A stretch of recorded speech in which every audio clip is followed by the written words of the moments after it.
축소라니요. 당해보고도 모릅니까? 주한미군 축소 절대 안 됩니다. 미국이 주한미군 축소라는 극단적 카드를 꺼내 들려고 하자 상상을 초월하는 역풍이 미국 내부에서 터져 나왔습니다. 워싱턴 안팎에서 한국은 이제 필요 없다는 무시 섞인 말이 공공연하게 돌았지만 미 국방부 출신 전략가가 쓴 단 한 줄의 보고서가 유출되자 미국 전체를 송두리째 뒤흔들어 놓았습니다.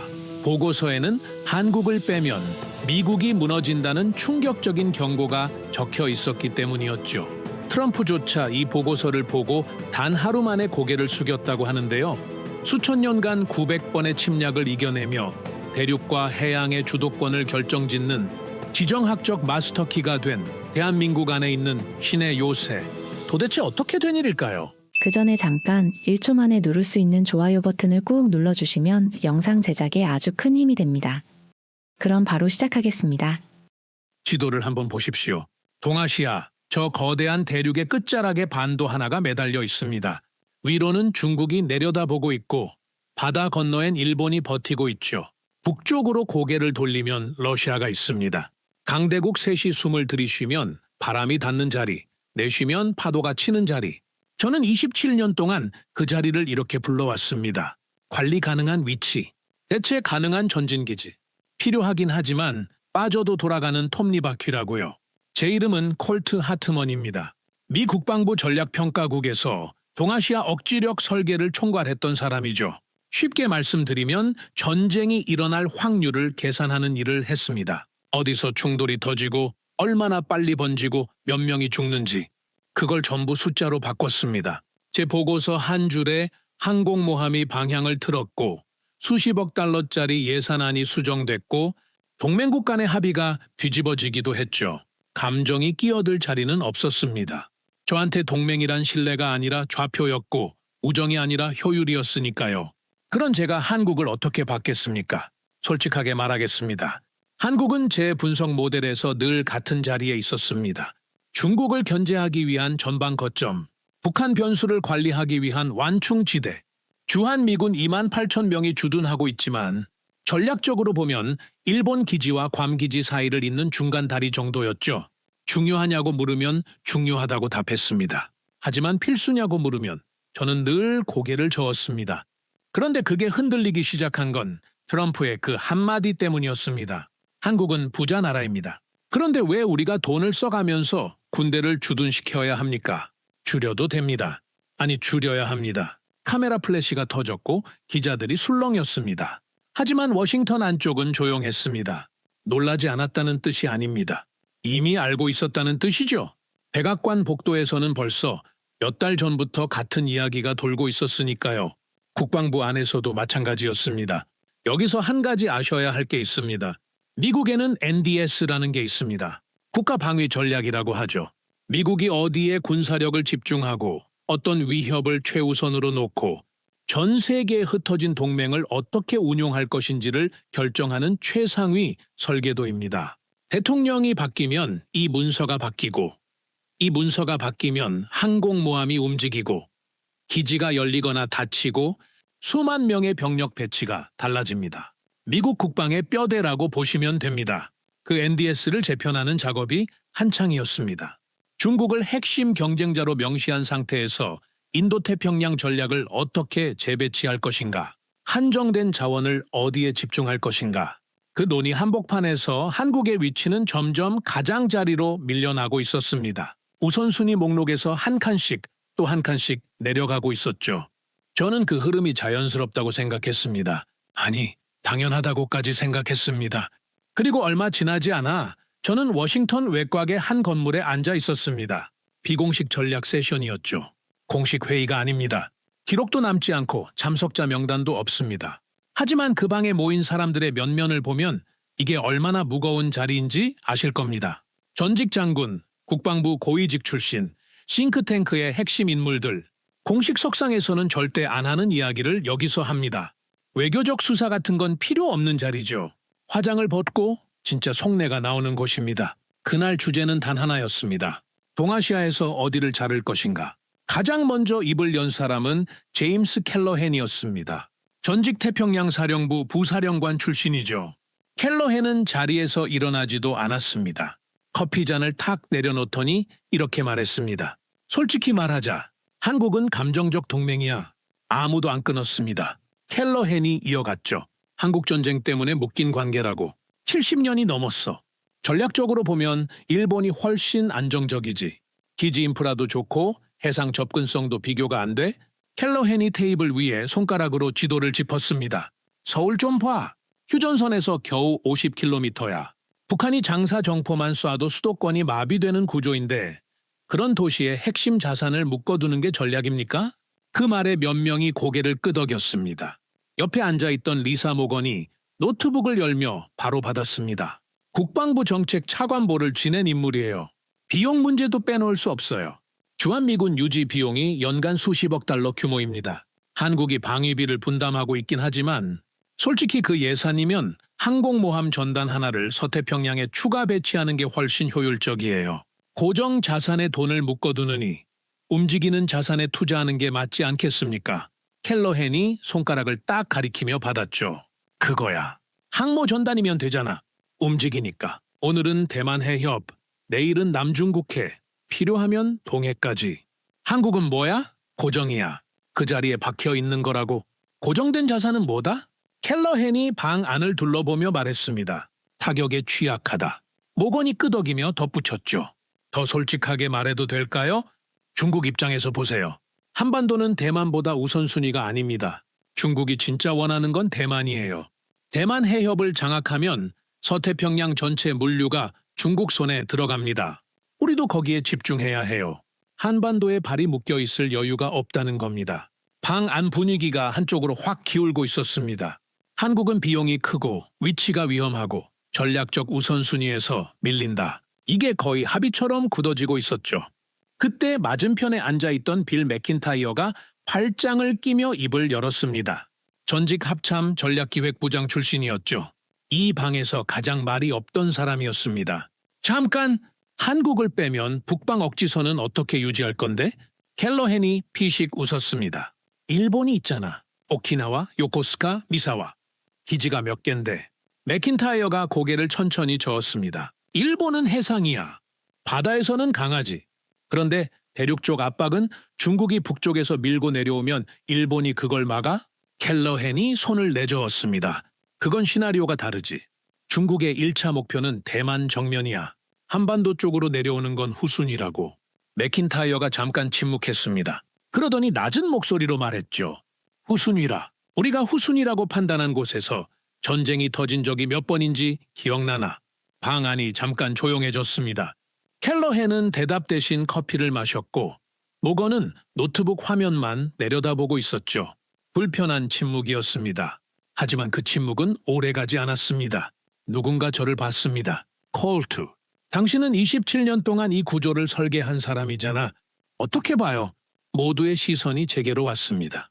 켈러헨도, 모건도, 맥킨타이어도. 저는 잠깐 뜸을 들였습니다. 커피잔을 천천히 내려놓고 테이블 위 지도를 한번 훑어봤습니다. 그리고 말했습니다. 한국은 중요합니다. 잠깐 멈췄다가 이어갔죠. 하지만 필수는 아닙니다.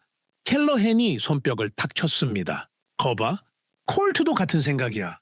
모건이 고개를 끄덕였고 방 안에 안도하는 듯한 공기가 퍼졌습니다. 답이 나왔다는 분위기였죠. 27년 경력의 억지력 설계 전문가가 동의했으니 더 논의할 것도 없다는 표정들이었습니다. 맥킨타이어만 달랐습니다. 팔짱을 낀 채 저를 보더니 자리에서 일어나며 한마디를 던졌습니다. 콜트, 한 가지만 물어보자. 저는 고개를 돌렸습니다. 당신 모델에서 한국을 빼보긴 한 거야. 방 안이 다시 조용해졌습니다. 저는 대답했죠. 빼볼 필요까지는 없었습니다. 구조적으로 대체가 가능하니까요. 맥킨타이어가 문 앞에서 멈췄습니다. 저를 돌아보더니 아주 낮은 목소리로 말했습니다. 빼보지도 않고 대체가 가능하다고 말하는 거야? 27년 동안 데이터로 판단하던 사람이? 그 한마디가 묘하게 남았습니다. 하지만 저는 대수롭지 않게 넘겼습니다. 맥킨타이어는 원래 신중한 사람이니까요. 언제나 한 박자 느리고 늘 한 가지 더 확인하려는 스타일이었죠. 저는 그게 비효율이라고 생각했습니다. 회의는 그렇게 끝났습니다. 한국의 전략적 비중을 재검토한다. 일본 중심의 억지 체계를 강화하는 방향으로 논의를 이어간다. 대부분이 동의했고 진지하게 반대하는 사람은 없었습니다. 건물을 나서면서 켈러헨이 제 어깨를 툭 쳤습니다. 콜트, 오늘 깔끔했어. 당신이 정리해주니까 편하다니까. 저는 가볍게 웃었습니다. 데이터가 정리해준 겁니다. 켈러헨이 웃으며 차에 올라탔고 저도 제 차로 걸어갔습니다. 그런데 차에 올라타고 시동을 걸다가 맥킨타이어의 그 말이 다시 떠올랐습니다. 빼보지도 않고 대체가 가능하다고 말하는 거야? 사실이었습니다. 저는 한 번도 빼본 적이 없었습니다. 27년 동안 한국은 늘 모델 안에 들어가 있었습니다. 빼야 할 이유가 없었으니까요. 한국은 원래 거기 있는 거였고, 있는 게 당연한 거였고, 굳이 빼서 확인할 필요가 없는 상수 같은 존재였습니다. 그런데 왜 빼보지 않았을까? 차를 몰고 가는 내내 그 질문이 머릿속을 맴돌았습니다. 맥킨타이어의 얼굴이 떠올랐다 사라지고 켈러헨의 웃음소리가 겹쳐졌다 흩어졌습니다. 사무실에 도착한 건 밤 11시가 넘어서였습니다. 저는 컴퓨터를 켰습니다. 오래된 시뮬레이션 파일을 열었죠. 동아시아 억지력 모델, 제가 10여 년에 걸쳐 만들고 수정하고 업데이트해온 시스템입니다. 커서가 깜빡이고 있었습니다. 저는 처음으로 한국 변수 위에 손을 올렸습니다. 지금까지 한 번도 건드린 적 없는 그 칸이었죠. 빼볼까? 아직 버튼을 누르지는 않았습니다. 하지만 손끝이 묘하게 망설여지고 있었습니다. 27년 동안 한 번도 느껴본 적 없는 감정이었죠. 불안이었습니다. 그날 밤 저는 사무실로 돌아왔습니다. 차에서 내리면서도 맥킨타이어의 말이 머릿속에서 떠나질 않았죠. 빼보지도 않고 대체가 가능하다고 말하는 거야? 사무실 문을 열고 불도 안 켜고 컴퓨터부터 켰습니다. 오래된 시뮬레이션 파일을 열었죠. 동아시아 억지력 모델. 제가 10여 년에 걸쳐 만들고 수정하고 업데이트해온 시스템입니다. 수백 개의 변수가 들어가 있고 수천 가지 시나리오를 돌릴 수 있는 모델이죠. 커서가 깜박이고 있었습니다. 한국 변수 칸 위에 손을 올렸습니다. 27년 동안 한 번도 건드린 적 없는 그 칸이었죠. 엔터를 눌렀습니다. 한국이 빠진 모델이 처음으로 돌아가기 시작했습니다. 로딩바가 천천히 차올랐고 저는 커피를 한 모금 마시며 기다렸습니다. 긴장은 없었습니다. 확인 작업이라고 생각했으니까요. 결과는 뻔하다고 봤습니다. 한국을 빼도 일본이 있고 괌이 있고 항모 전단이 있으니까 숫자가 그걸 증명해 줄 거라고 믿었습니다. 결과가 떴습니다. 저는 화면을 보고 멈췄습니다. 일본 단독 방어선의 붕괴 확률이 수직으로 치솟아 있었습니다. 동중국해 전체의 균형이 틀어져 있었고 동해와 서해의 해상 통제권이 불안정 상태로 전환돼 있었습니다. 러시아 극동 함대의 활동 방향까지 넓어져 있었죠. 저는 중얼거렸습니다. 오류다. 다시 돌렸습니다. 이번에는 주한미군을 완전 철수가 아니라 절반만 줄이는 조건으로요. 나머지를 일본에 재배치하고 괌과 하와이 기지의 대응 속도를 높이는 보정값까지 넣었습니다. 최대한 유리하게 깔아준 거죠. 결과는 같았습니다. 세 번째, 항모 전단 2개를 추가 배치하는 시나리오까지 넣었습니다. 현실적으로는 불가능에 가까운 조건이었죠. 같았습니다. 네 번째, 다섯 번째, 여섯 번째, 일곱 번째, 조건을 바꾸고 변수를 수정하고 시나리오를 재설정해도 결과는 바뀌지 않았습니다. 한국이 빠진 모델은 동아시아 억지 구조가 붕괴하는 쪽으로 수렴했습니다. 어김없이, 예외 없이 저는 의자 등바디에 몸을 기댔습니다. 모니터 불빛만 얼굴을 비추고 있었죠. 새벽 3시가 넘어 있었습니다. 저는 전화기를 집어들었습니다. 이 시간에 전화를 거는 건 상식밖이었지만 번호를 눌렀습니다. 신호음이 4번 울렸습니다.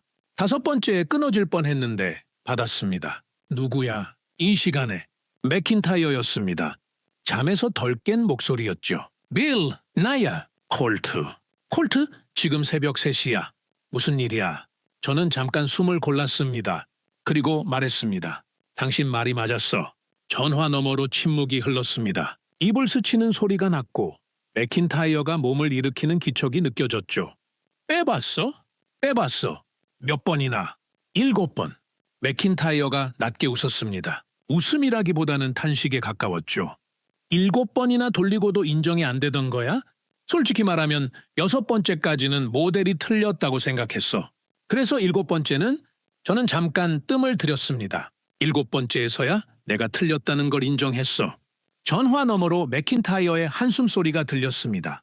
길고 무거운 한숨이었습니다. 그러더니 말했죠. 결과가 어떻게 나왔는데? 억지선이 무너져. 전부 다.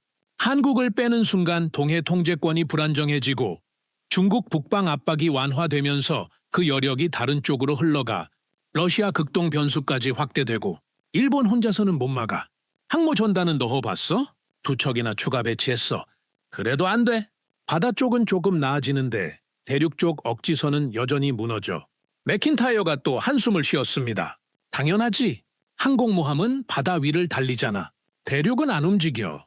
바다에서 아무리 강해도 땅에서 밀고 오는 걸 어떻게 막아? 그 말에 저는 아무 대답을 못했습니다. 그 단순한 사실을 저는 왜 이제야 깨달은 걸까요? 켈러헨이 항모 전단이면 된다고 했을 때 저도 고개를 끄덕였었습니다. 움직이니까 좋다고. 고정 자산보다 효율적이라고. 하지만 항모가 아무리 빨라도 대륙 한가운데를 가로막을 수는 없는 거였습니다. 빌, 한 가지만 물어볼게. 뭔데? 당신은 언제부터 알았어? 전화 너머로 잠깐 침묵이 흘렀습니다. 맥킨타이어가 뭔가를 생각하는 것 같았죠. 그러더니 아주 낮은 목소리로 말했습니다. 한국 땅을 직접 밟아본 날부터. 뭘 봤는데? 산을 봤어. 저는 잠깐 멈췄습니다. 산? 그래, 산. 콜트, 너는 한국을 위성 사진으로만 봤잖아. 나는 직접 걸어봤어. 의정부에서 북쪽으로 올라가 봤고 철원에서 산맥을 따라 걸어봤어. 그때 알았지? 이건 그냥 땅이 아니라고. 무슨 뜻이야? 맥킨타이어가 천천히 말했습니다. 압록강에서 남쪽으로 내려와 봐. 산맥이 솟아 있어. 그 산맥을 넘으면 강이 나오고 강을 건너면 또 산맥이 나와. 산, 갱, 산, 갱. 이게 겹겹이 반복돼? 한 번도 아니고 두 번도 아니고 서너 겹이야. 저는 컴퓨터 앞으로 다시 몸을 당겼습니다.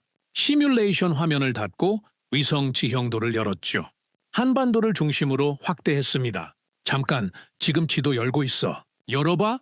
그리고 북쪽에서 남쪽으로 내려오는 경로를 따라가 봐. 저는 맥킨타이어가 말한 대로 했습니다.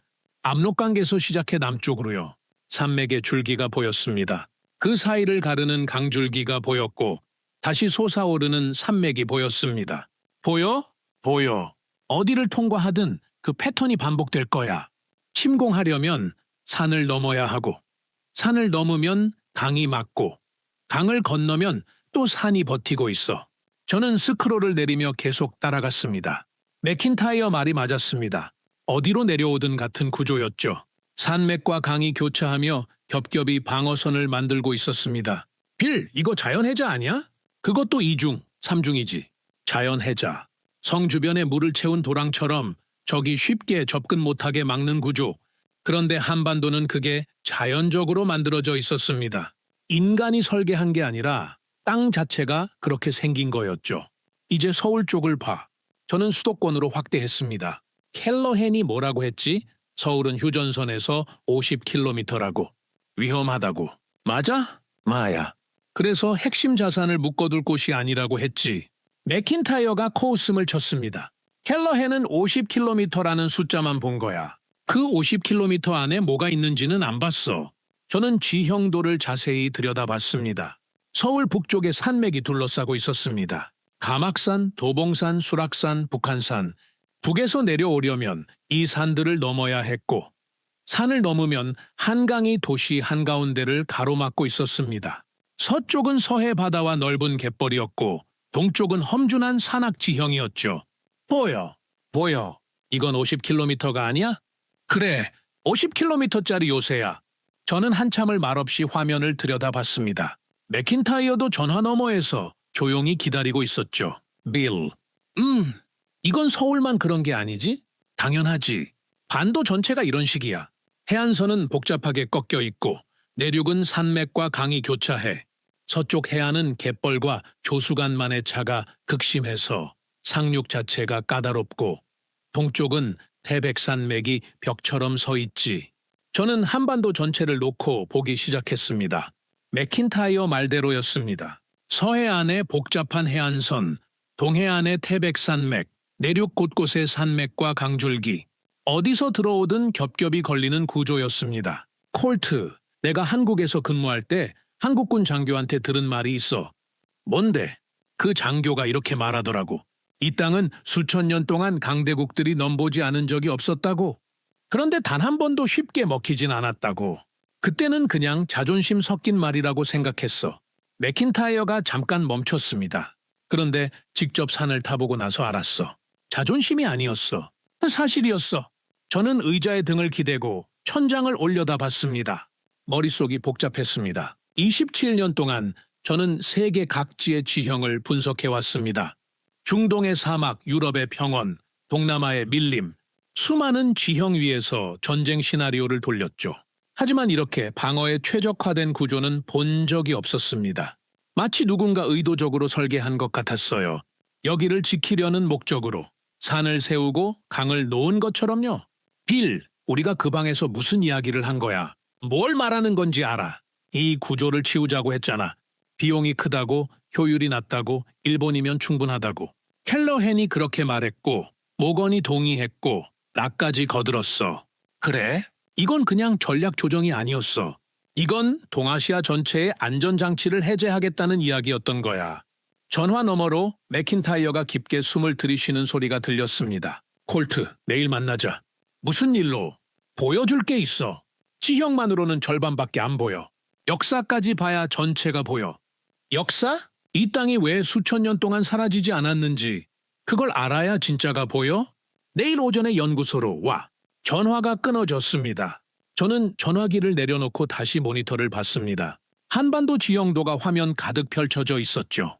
산맥의 줄기가, 강의 곡선이, 해안선의 굴곡이 선명하게 보였습니다. 저는 27년 동안 한국을 점으로 봤습니다. 비용이 붙어 있는 점, 효율이 매겨진 점, 좌표 위에 올려진 작은 점.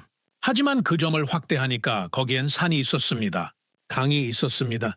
겹겹이 쌓인 방어 구조가 있었습니다. 이건 우리가 세운 기지가 아니었습니다. 이건 원래부터 거기 있던 요새였습니다. 그리고 그 요새를 들어본 적도 없는 자들이 비용 계산서 한 장 들고 그걸 허물자고 하고 있었던 겁니다. 다음 날 오전, 저는 맥킨타이어의 연구소로 갔습니다. 조지타운 뒷골목에 있는 낡은 건물이었죠. 간판도 없고 안내 데스크도 없었습니다. 맥킨타이어가 합참에서 퇴임한 뒤 개인 연구 공간으로 쓰고 있는 곳이었어요. 문을 열고 들어가니까 맥킨타이어가 벽 한쪽에 커다란 지도를 펼쳐놓고 서 있었습니다. 한반도가 아니었습니다. 동아시아 전체였죠. 중국 대륙부터 일본 열도까지, 러시아 극동부터 동남아시아까지. 그 위에 빨간 선과 파란 선이 수십 개 그어져 있었습니다. 왔어? 왔어. 그런데 이게 뭐야? 맥킨타이어가 벽 앞으로 저를 끌고 갔습니다. 어젯밤에 지형을 봤잖아. 오늘은 시간을 볼 거야. 시간? 역사. 이 땅 위에서 수천 년 동안 무슨 일이 벌어졌는지. 그걸 봐야 한반도가 왜 거기 있는지 이해가 돼. 저는 솔직히 좀 회의적이었습니다. 저는 데이터를 다루는 사람이지 역사학자가 아니니까요. 역사라는 건 해석이 들어가고 해석이 들어가면 객관성이 흐려진다라고 생각해왔습니다. 빌, 나는 역사보다 숫자를 믿는 사람이야. 알ዣ는. 맥킨타이어가 돌아보며 말했습니다. 그 숫자가 어젯밤에 뭐라고 했는데? 할 말이 없었죠. 저는 입을 다물었습니다. 맥킨타이어가 지도 위에 손가락을 올렸습니다. 중국 대륙 북쪽 만주와 몽골 초원 일대를 가리켰죠. 콜트, 동아시아를 지배해온 힘이 뭔지 알아? 중국 아니야? 중국만이 아니야. 세계야. 맥킨타이어가 지도를 짚어가며 설명했습니다. 첫 번째, 여기. 북방 유목 세력, 몽골 초원에서 만주 벌판까지. 기마 군단이 대륙을 휩쓸던 세력이야. 흉노, 돌궐, 거란, 여진, 몽골. 이름은 바뀌어도 이 초원에서 내려오는 힘의 방향은 늘 같았어. 남쪽으로, 손가락이 아래로 내려갔습니다. 두 번째, 여기. 중원, 농경 기반의 중화 세력이지. 한나라, 당나라, 명나라, 청나라. 천하의 중심이라고 자처했던 세력이야. 이들의 힘은 사방으로 팽창해. 특히 동쪽으로. 그리고 맥킨타이어의 손가락이 한반도 위에서 멈췄습니다. 세 번째, 여기. 한국? 그래! 한국이야. 저는 고개를 갸우뚱했습니다. 잠깐. 중국, 몽골은 제국이었잖아. 대륙을 지배한 거대한 세력이었고 한국이 그것들과 같은 급이라는 건 좀 과장 아니야? 맥킨타이어가 웃었습니다. 나도 처음엔 그렇게 생각했어. 한국이 대체 뭐가 대단하다는 건지. 작은 반도 국가인데. 그런데 콜트, 한 가지 물어볼게. 뭔데? 그 작은 반도 국가가 수천 년 동안 저 두 세력 사이에서 살아남았어. 흡수된 적이 없어. 어떻게 가능하다고 생각해? 저는 잠깐 생각했습니다. 딱히 대답이 떠오르지 않았죠. 운이 좋았던 거 아니야? 맥킨타이어가 고개를 저었습니다. 수천 년 동안 운으로. 콜트, 당신은 27년 동안 전쟁 확률을 계산한 사람이야. 수천 년 동안 운이 좋았다는 분석을 보고서에 쓸 수 있어? 할 말이 없었습니다. 맥킨타이어가 지도 위에 빨간 화살표들을 짚기 시작했습니다. 봐, 북방 유목 세력이 남하할 때 경로가 두 갈래야. 하나는 중권을 향해 곧장 내려가는 길, 또 하나는 만주를 거쳐 한반도로 들어오는 길. 손가락이 중원 쪽을 먼저 따라갔습니다. 중원으로 내려가면 넓은 평원이야. 기마 군단한테는 천국이지. 실제로 몽골은 이 길로 내려가서 중원을 먹었어. 그러더니 손가락이 한반도 쪽으로 꺾였습니다. 그런데 한반도로 들어오는 길은 달라. 어젯밤에 봤잖아. 샌갱, 샌갱. 기마 군단이 가장 싫어하는 지형이야. 말이 못 달리거든. 좁은 골짜기에 갇히는 순간 기동력이 사라져. 그래서 북방 세력이 한반도를 완전히 집어삼킨 적이 단 한 번도 없어. 저는 지도를 자세히 들여다봤습니다. 맥킨타이어가 이어갔죠. 이번엔 중원 쪽을 보자. 수나라 알아? 중국 통일 왕조 아니야? 그래! 수나라가 전 중국을 통일하고 나서 뭘 했는지 알아? 글쎄, 한반도를 쳤어. 고구려를. 100만 대군을 동원했어. 100만? 과장이 아니야. 역사 기록에 100만이 넘는 병력이라고 돼 있어. 당시 세계 최대 규모의 원정군이었지. 그런데 결과가 어떻게 됐는지 알아? 저는 고개를 저었습니다. 처참하게 졌어. 맥킨타이어가 지도 위에서 압록강을 짚었습니다. 여기서 막혔어. 산맥에서 막혔고 강에서 막혔고 산성에서 막혔어. 어젯밤에 본 그 구조 있잖아. 샌갱, 샌갱. 그게 수나라 100만 대군을 갈아버린 거야. 100만을? 수나라는 이 전쟁 때문에 망했어. 제국이 무너진 거야. 세계 최대의 군대를 가진 통일 제국이 이 작은 반도를 치다가 나라가 쪼개진 거라고. 저는 잠깐 할 말을 잃었습니다. 맥킨타이어가 계속했죠. 다음 왕조인 당나라도 졌어. 결국 고구려를 무너뜨리긴 했지만 수십 년이 걸렸어. 그리고 그 뒤에 뭐가 나왔는지 알아? 통일신라, 그 다음에 고려, 그 다음에 조선. 왕조 이름은 바뀌어도 한반도는 다시 하나로 뭉쳤어. 중국이 이겼다고 생각하는 순간 한반도는 다시 올라섰어. 맥킨타이어가 저를 돌아봤습니다. 콜트, 이게 한두 번이 아니야. 몽골 제국이 유라시아 전체를 먹었을 때도 한반도는 완전히 흡수되지 않았어. 일본이 침략했을 때도 결국 밀어냈어. 이 패턴이 수천 년 동안 반복된 거야. 저는 벽에 기대서서 지도를 올려다봤습니다. 중국, 몽골, 일본. 역사 속에서 동아시아를 지배했던 세력들. 그 사이에 있는 한반도. 빌? 그런데 이게 지금과 무슨 관계야? 맥킨타이어가 지도 위에 새로운 선을 그었습니다. 이번에는 현대 지도 위였죠. 바꿔서 보자. 북방 유목 세력의 자리에 지금 누가 있어? 러시아, 마야. 중원의 자리에는 중국. 그리고 바다 건너에는 일본. 그리고 우리, 미국. 맥킨타이어가 고개를 끄덕였습니다. 구조가 똑같아. 수천 년 전이나 지금이나 북쪽에서 내려오는 대륙 세력, 중원에서 밀어붙이는 팽창 세력, 바다 건너의 해양 세력, 그리고 그 한가운데 한반도가 있어. 저는 지도를 다시 봤습니다. 맥킨타이어 말대로였습니다. 이름만 바뀌었지 구조는 같았죠. 그래서 한반도가 뭐라는 거야? 균형자라는 거야? 맥킨타이어가 고개를 천천히 끄덕였습니다. 그것보다 더 정확한 표현이 있어. 경첩이야. 경첩? 문 달 때 쓰는 그 경첩. 문이 열리고 닫히는 건 경첩에 달려 있잖아. 경첩이 빠지면 문이 무너지지. 한반도가 그거야. 대륙 세력과 해양 세력이 부딪히는 문이 경첩. 저는 잠깐 생각했습니다. 그리고 물었죠. 그러면 한국이 어느 쪽에 서느냐에 따라 판이 바뀐다는 거야. 이제 좀 보이지? 맥킨타이어가 다시 지도를 짚었습니다. 한반도가 대륙 쪽으로 붙으면 해양 세력은 동아시아에 발을 못 붙여. 반대로 한반도가 해양 쪽으로 붙으면 대륙 세력은 바다로 못 나가. 지금 한국이 미국 편에 서 있기 때문에 중국은 서태평양으로 쉽게 뻗어나가지 못하고 러시아도 극동에서 남하하기가 어려운 거야. 저는 어젯밤 시뮬레이션 결과를 떠올렸습니다. 한국을 빼면 왜 모든 게 무너졌는지 이제야 전체 그림이 보이기 시작했습니다. 단순히 기지 하나가 빠져서 무너진 게 아니었습니다. 경첩이 빠진 거였습니다. 빌, 그러면 우리가 한국을 뺀다는 건 문을 열어젖히는 거야. 중국한테, 러시아한테 어서 오십시오. 이 말이나 다름없지. 등줄기가 서늘해졌습니다. 저는 잠깐 말을 잃고 지도만 바라봤습니다. 맥킨타이어가 조용히 커피를 한 잔 건네더니 말했습니다. 콜트 하나 더 있어. 뭔데? 한국이 대륙기질과 해양기지를 둘 다 가지고 있다는 거야. 둘 다? 보통 나라는 하나야. 대륙국가 아니면 해양국가. 중국은 대륙이지. 일본은 해양이고.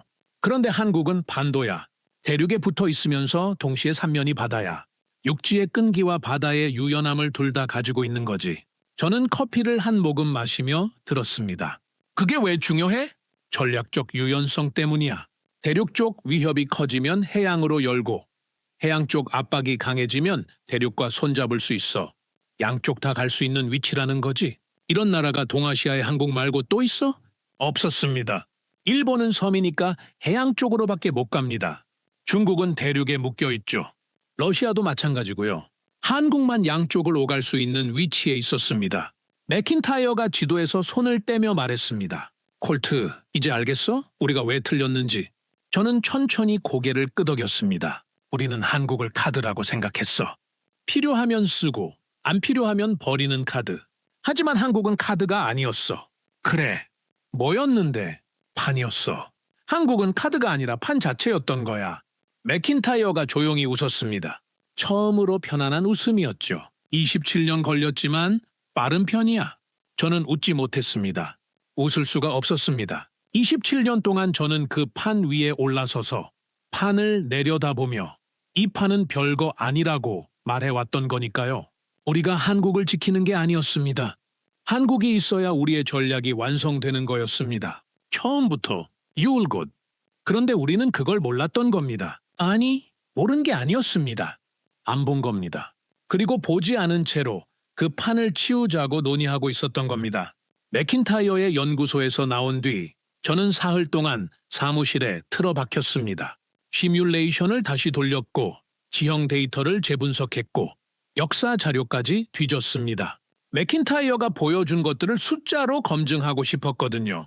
감정이 아니라 데이터로 증명해야 했습니다. 그래야 그 방에 다시 들어갈 수 있으니까요. 보고서를 완성한 건 나흘째 되던 날 새벽이었습니다. 제목은 이렇게 붙였죠.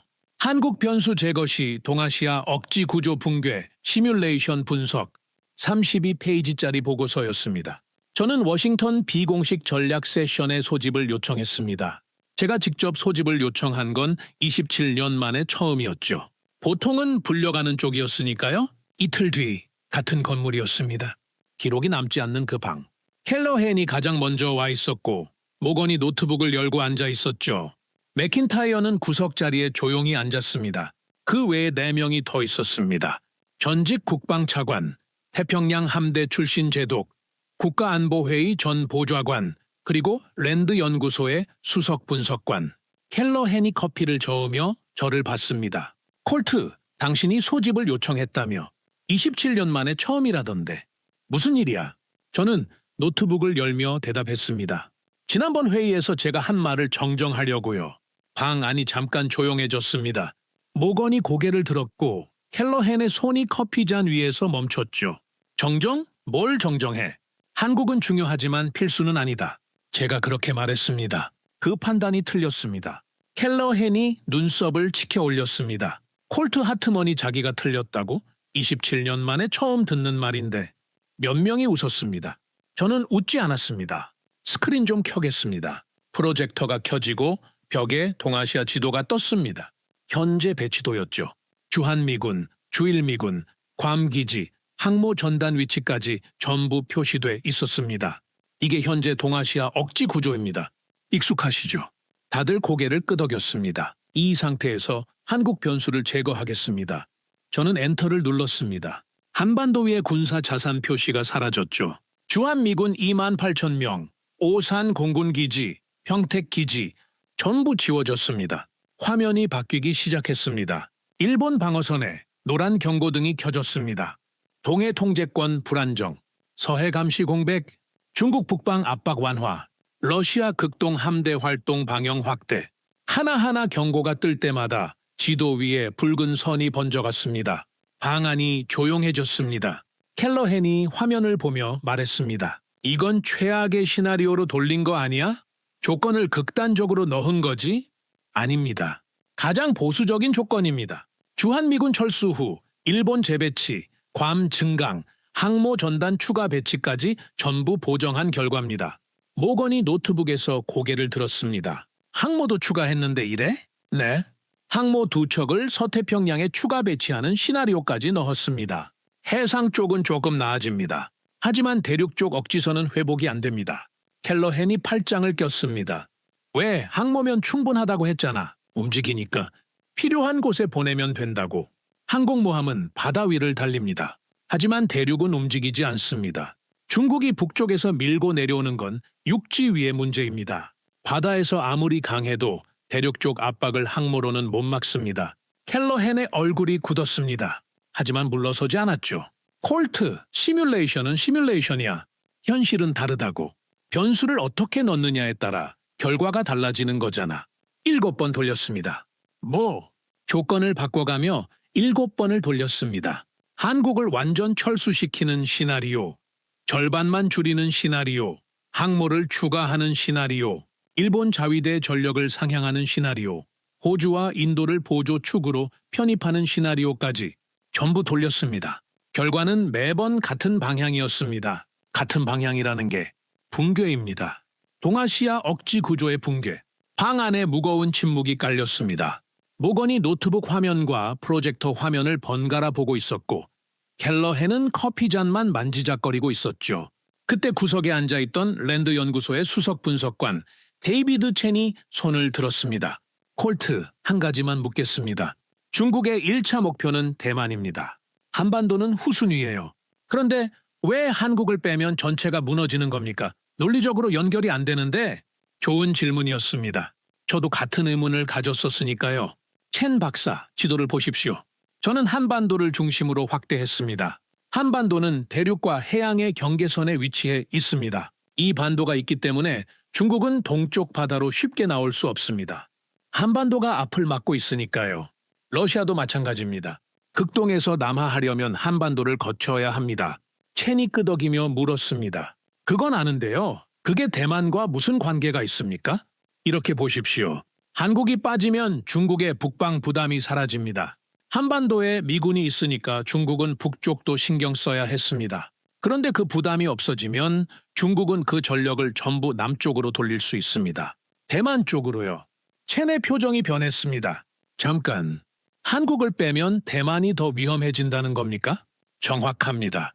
한국이 있기 때문에 중국은 전력을 분산시켜야 합니다. 북쪽에 미군이 있으니까요. 그런데 한국을 빼는 순간 중국은 전력을 집중할 수 있게 됩니다. 대만을 지키기 위해 한국을 빼자는 건 대만을 지키는 방패를 스스로 치우는 겁니다. 방 안이 술렁였습니다. 모건이 노트북을 덮으며 말했죠. 잠깐만요. 그러면 우리가 지난번에 논의한 방향이 저는 모건을 봤습니다. 전부 거꾸로입니다. 켈러헨이 자리에서 벌떡 일어났습니다. 잠깐만. 콜트, 당신 지난번에 나랑 같은 말을 했어. 한국은 필수가 아니라고. 그런데 갑자기 일주일 만에 입장을 바꿔? 27년 동안의 판단을 뒤집겠다고? 저는 켈러헨을 똑바로 봤습니다. 그래서 정정한다고 한 겁니다. 데이터 하나 때문에? 7개입니다. 7번의 시뮬레이션, 7번의 동일한 결과, 그리고 지형 분석까지. 이게 데이터 하나입니까? 켈러헨이 이를 악물었습니다. 콜트, 이건 전략론이야. 감정적으로 흔들려서 판단을 바꾸면 안 돼. 그 말에 맥킨타이어가 처음으로 입을 열었습니다. 구석 자리에서 조용히 듣고만 있던 맥킨타이어가요. 제임스, 켈러헨이 돌아봤습니다. 감정적으로 흔들린 건 콜트가 아니야. 뭐라고? 한국을 감정적 동맹이라고 부른 건 당신이잖아. 70년 묵은 관계라서 끊어야 한다고. 그게 감정 아니면 뭐야? 숫자를 보고 판단한 게 아니라 오래됐다는 느낌으로 판단한 거잖아. 켈러헨의 얼굴이 붉어졌습니다. 나는 태평양 사령부에서 30년을 나도 알아. 30년 동안 바다를 봤지. 그래서 땅을 안 봤잖아. 방안이 얼어붙었습니다. 켈러헨과 맥킨타이어가 서로를 노려보고 있었죠. 전직 장군 둘이 맞붙는 분위기였습니다. 아무도 끼어들지 못했습니다. 저는 그 사이로 한마디를 던졌습니다. 스크린을 한 번 더 보시죠. 모든 시선이 다시 화면으로 갔습니다. 저는 한반도 지형도를 띄웠습니다. 위성 지형도 위에 전략 데이터를 겹쳐놓은 화면이었죠. 이 지형을 보십시오. 압록강에서 남쪽으로 내려오면 산맥이 나옵니다. 산맥을 넘으면 강이 가로막고 강을 건너면 다시 산맥이 이어집니다. 이 구조가 겹겹이 반복됩니다. 자연 해자입니다. 2중, 3중의 자연 방어선이죠. 체니 화면을 자세히 들여다봤습니다. 이건 의도적으로 만든 겁니까? 자연 지형입니다. 인간이 만든 게 아닙니다. 한반도라는 땅 자체가 이렇게 생긴 겁니다. 저는 서울 쪽을 확대했습니다. 켈러헨 장군이 지난번에 말씀하셨죠. 서울은 휴전선에서 50km밖에 안 된다고. 위험하다고. 하지만 이 50km 안을 보십시오. 산맥이 둘러싸고 있고 한강이 가로막고 있고 서쪽은 갯벌입니다. 50km가 아닙니다. 50km짜리 요새입니다. 켈러헨이 화면을 보며 입술을 다물었습니다. 저는 화면을 다시 동아시아 전체로 돌렸습니다. 이 반도가 있기 때문에 대륙 세력은 바다로 쉽게 나오지 못합니다. 이 반도가 있기 때문에 해양 세력은 대륙 안쪽을 견제할 수 있습니다. 한반도는 대륙과 해양의 경첩입니다. 이 경첩을 빼면 문이 열립니다. 중국에게, 러시아에게. 그 문 뒤에 일본이 있고 그 뒤에 우리가 있습니다. 방안이 완전히 고요해졌습니다. 모건이 천천히 입을 열었습니다. 콜트, 그러면 지난번 회의에서 우리가 논의한 건 경첩을 빼자는 논의였습니다. 문을 열어 젖히자는 논의였죠. 전직 국방차관 로버트 앤더슨이 처음으로 말을 꺼냈습니다. 이 방에서 가장 나이가 많은 사람이었죠. 콜트, 한 가지만 확인하자. 당신은 지금 한국을 빼면 안 된다고 말하는 거야? 아닙니다. 방 안이 다시 술렁였습니다. 뺄 수가 없다고 말하는 겁니다. 앤더슨이 눈을 가늘게 떴습니다. 그 둘이 뭐가 다른데? 빼면 안 된다는 건 선택의 문제입니다. 우리가 결정하면 되는 거죠. 하지만 뺄 수가 없다는 건 구조의 문제입니다. 우리가 빼고 싶어도 빼면 전체가 무너지는 겁니다. 선택의 여지가 없다는 뜻입니다. 앤더슨이 고개를 천천히 끄덕였습니다. 켈러헨은 아무 말 없이 화면만 보고 있었죠. 지도 위에 붉은 경고선이 아직 켜져 있었습니다. 저는 마지막으로 한마디를 더했습니다. 항공모함은 움직입니다. 오늘은 대만 해협에, 내일은 남중국해에 보낼 수 있죠. 하지만 한국은 움직이지 않습니다. 수천 년 동안 같은 자리에서 대륙과 해양의 경계를 지켜왔습니다. 켈러헨이 저를 봤습니다. 아까와는 다른 눈이었죠. 분노도 아니고 반발도 아니고 뭔가를 처음 보는 사람의 눈이었습니다. 저는 말했습니다. 그리고 그 위치는 대체되지 않습니다. 아무도 말하지 않았습니다. 프로젝터 펜 돌아가는 소리만 방 안을 채우고 있었죠. 켈러헨이 커피잔을 내려놓았습니다. 모건이 노트북을 닫았습니다. 앤더슨이 안경을 벗고 눈을 비볐죠. 맥킨타이어만 구석에서 조용히 웃고 있었습니다. 회의는 결론 없이 끝났습니다. 공식 결론이 나올 수 없는 자리였으니까요. 기록도 없고 결의도 없는 비공식 세션이었습니다. 하지만 분위기는 확실히 바뀌어 있었습니다. 지난번에는 한국을 빼자는 쪽으로 기울었던 방이 이번에는 누구도 그 말을 꺼내지 못하는 방이 되어 있었죠. 건물을 나서면서 맥킨타이어가 제 옆으로 왔습니다. 잘했어. 설득된 것 같아? 맥킨타이어가 고개를 저었습니다. 설득은 안 됐어. 하지만 반박도 못했지. 그게 무슨 차이야? 맥킨타이어가 걸음을 멈추며 말했습니다. 반박 못하는 건 머리가 인정한 거야. 설득은 가슴이 인정하는 거지. 켈러헨은 아직 가슴이 안 따라온 거야. 27년 동안 믿어온 걸 일주일 만에 뒤집으라는 건 무리니까. 저는 쓴웃음을 지었습니다. 나도 일주일 전까지 켈러헨이랑 같은 생각이었잖아. 그러니까 당신이 더 무게가 있는 거야. 같은 생각을 하다가 바꾼 사람이니까. 맥킨타이어가 주차장 쪽으로 걸어가며 뒤를 돌아봤습니다. 콜트, 이제 시작이야. 머리를 바꾸는 건 했어. 이제 가슴을 바꿔야 해. 어떻게? 맥킨타이어가 잠깐 하늘을 올려다보더니 말했습니다. 한국이 왜 수천 년 동안 사라지지 않았는지 그걸 더 깊이 파봐. 지형과 역사만으로는 부족해. 이 나라가 어떻게 싸워왔는지, 어떻게 버텨왔는지 그걸 알아야 가슴까지 움직여.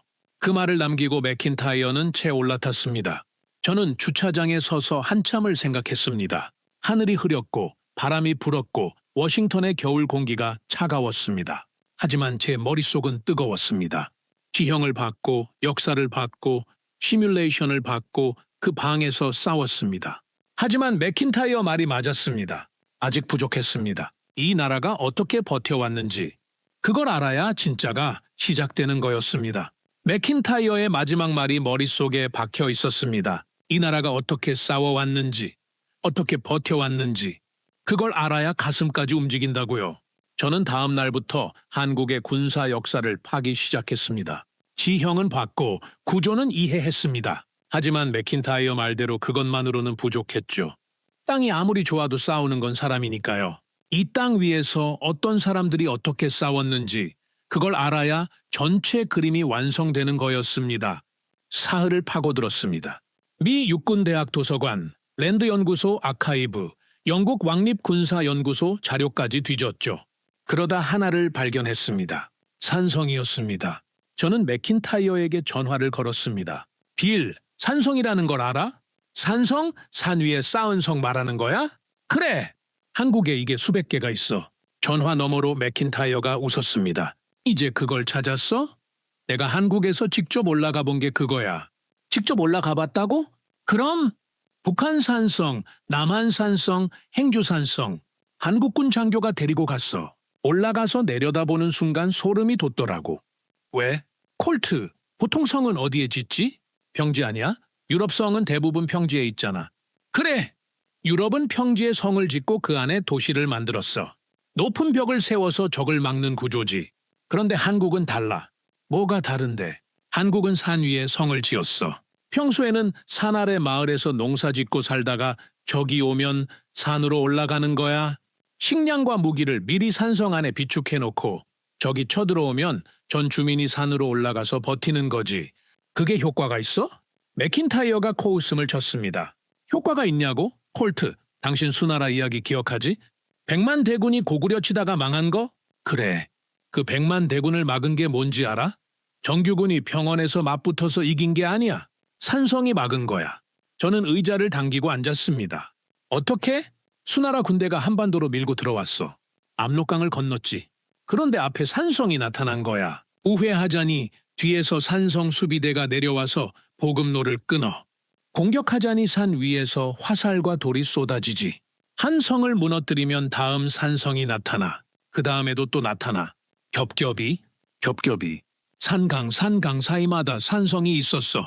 지형 자체가 방어선인데 그 방어선 위에 또 인공 요새를 올린 거야. 이중 방어도 아니고 삼중 방어야. 저는 잠깐 할 말을 잃었습니다. 어젯밤에 본 지형 구조가 떠올랐죠. 산맥과 강이 교차하며 만드는 자연 해자. 그 위에 산성까지 올려놓았다면 이건 단순한 방어가 아니었습니다. 그러면 수나라 입장에서는 지옥이었지. 진격할수록 병참선이 늘어나고 늘어난 병참선을 산성 수비대가 끊어. 식량이 떨어지고 사기가 바닥나고 결국 퇴각하는데 퇴각하는 길목에서도 습격당해. 100만 대군 중에 살아 돌아간 게 수천 명이었다는 기록도 있어. 100만 중에 수천? 그래. 그리고 수나라는 이 전쟁을 3번이나 시도했어. 3번 다 같은 결과였지. 결국 나라가 망했어. 저는 컴퓨터를 켜고 자료를 검색하기 시작했습니다. 이거 고구려만 그래? 아니, 그게 더 놀라운 거야. 고구려 다음에 고려가 들어서잖아. 고려도 똑같았어. 거란이 쳐들어왔을 때, 몽골이 쳐들어왔을 때 전부 같은 방식이야. 산성으로 올라가서 버티고 병참선을 끊고 적이 지쳐서 물러날 때까지 견디는 거지. 몽골도 당했어? 유라시아를 정복한 그 몽골? 맥킨타이어의 목소리가 진지해졌습니다. 콜트, 이게 핵심이야. 몽골은 유라시아 대륙 전체를 먹었어. 중국도 먹었고, 러시아도 먹었고, 페르시아도 먹었고, 동유럽까지 갔어. 기마 군단이 평원을 휩쓸면 당할 나라가 없었지. 그런데 한반도는 30년이 걸렸어. 30년? 30년 동안 전쟁을 했어. 몽골이 한반도를 완전히 제압하지 못한 거야. 산 때문이야. 기마 군단이 산악 지형에서는 힘을 못 써.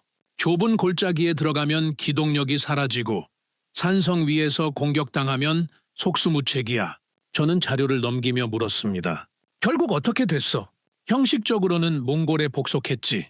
하지만 나라는 유지됐어. 왕조가 바뀌지 않았어. 중국은 왕조가 몽골로 바뀌었잖아. 원나라. 러시아도 킵차크 한국에 완전히 지배당했고, 그런데 한반도는 고려 왕조가 그대로 유지됐어. 세계에서 거의 유일한 사례야. 저는 모니터에서 눈을 떼고 잠깐 생각했습니다. 이건 단순한 무용담이 아니었습니다. 구조적인 이야기였죠. 빌, 그러면 이 산성 전략이라는 게 한번 쓰고 만 게 아니라 수천 년 동안 반복된 거야. 고구려 때부터 조선시대까지. 적이 바뀌어도 방어 전략은 같았어.